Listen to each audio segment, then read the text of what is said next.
If you want to become certain things in life, there is always a level of sacrifice that's going to be involved. If you're a high school or college athlete and your dream is to be drafted into the NFL or the NBA, you're going to have to sacrifice. There's no way around it. Friday nights, all of your friends are out partying. You're in bed because you have a 5 a.m. workout. If you're an entrepreneur, you want to start your own business, there is a shitload of sacrifice involved. Take this YouTube channel, for example. I had to make sacrifices to get this channel where it is today. I was willing to sacrifice and quit the job that I had for 7 years. There are certain times where I choose to sacrifice time with friends and family to make sure I get my videos up during the weekend. The thing about sacrifice, it's always a choice. I choose to sacrifice for this channel. I'm willing to do it. It is no different than the plumber that takes an after-hours call. Maybe he is on the way to his kid's Little League baseball game. He gets an emergency call from a customer, turns around, and he heads out there to take care of it. He chooses to make that sacrifice so he can grow his business. Now, sure, his kid might be upset in the short term, but the long-term gains make the sacrifice worth it. His plumbing business will pay for college one day. Perhaps he even passes the business down to his son, sets him up for life financially. The point is, if you truly want to achieve something, if you truly want to be something, you're going to have to sacrifice something to make it happen. The time is right now where people need to be informed about another sacrifice. If you want to be transgender, if you're a man and you want to be a woman, if that's what you truly want, then you need to know the sacrifice that you'll be making if you go through with that decision. And that sacrifice is you forfeit your right to participate in sports.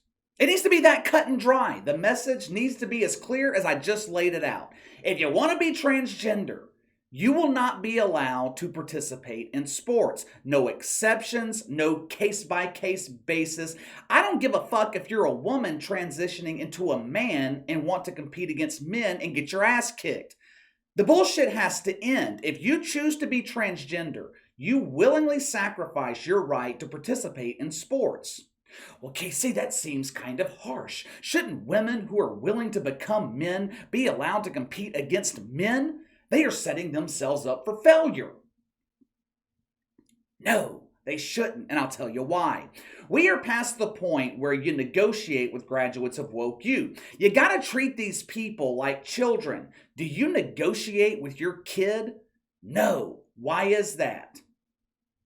Because if you give your kid an inch, they want to take a mile. It's the same thing with these woke dumbasses. If you bend your will, if you cave just a little bit, they look at it as a victory. They view it as an opening. They look at it as a sign of weakness.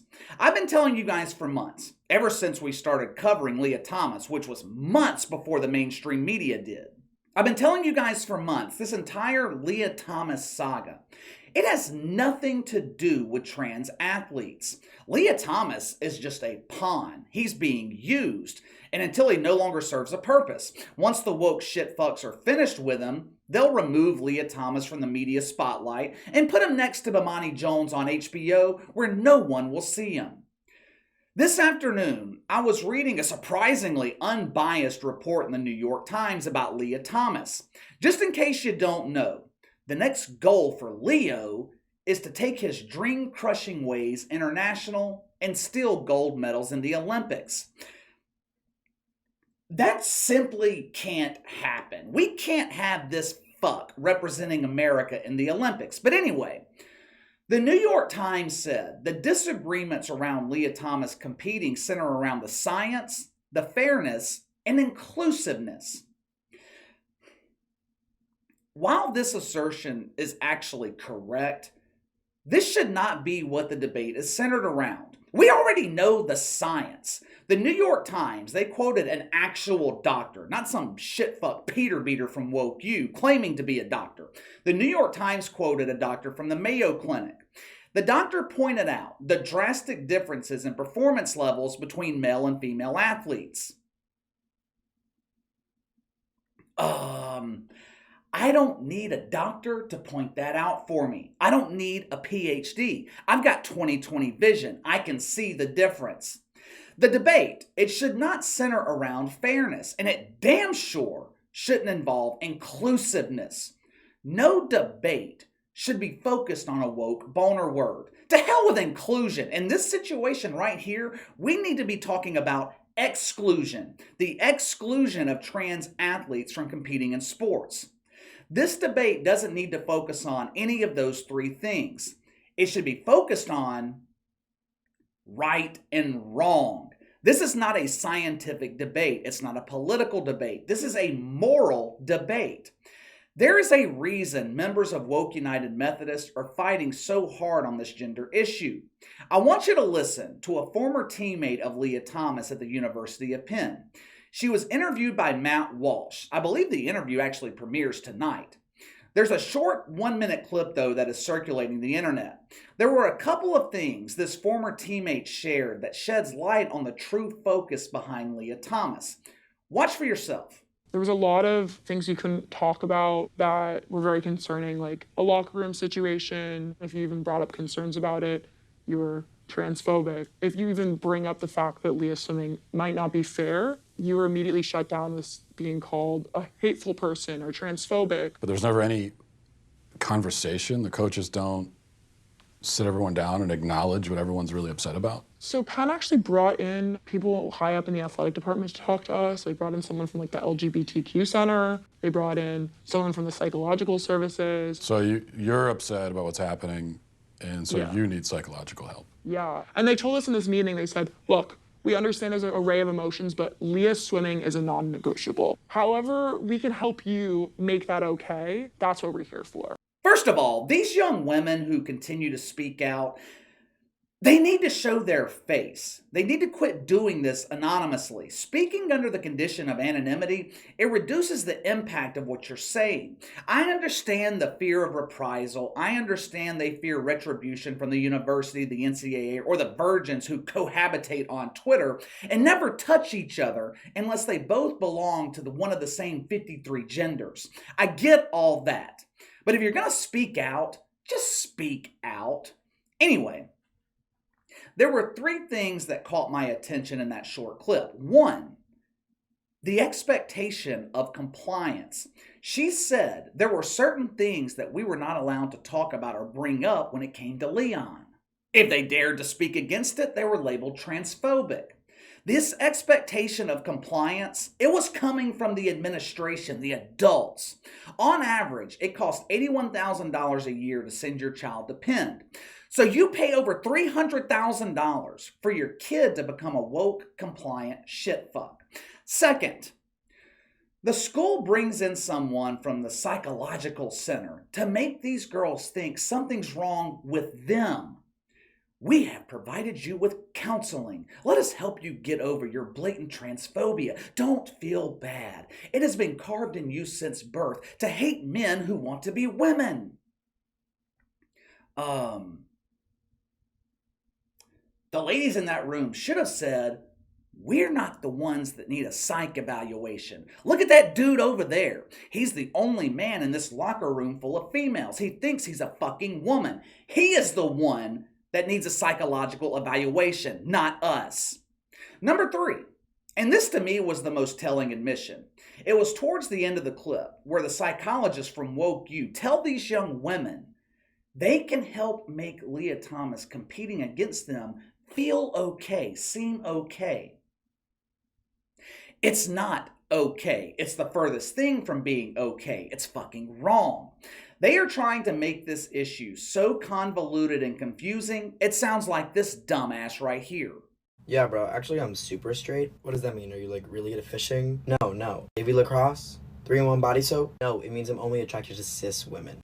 Oh, so you're transphobic? No, it's just my preference. Okay, so you're saying super straight, which means more straight than regular straight. Right. So you're saying that being attracted to a trans woman would make you less straight. Uh-huh. Which would imply that they're less of a woman. Exactly.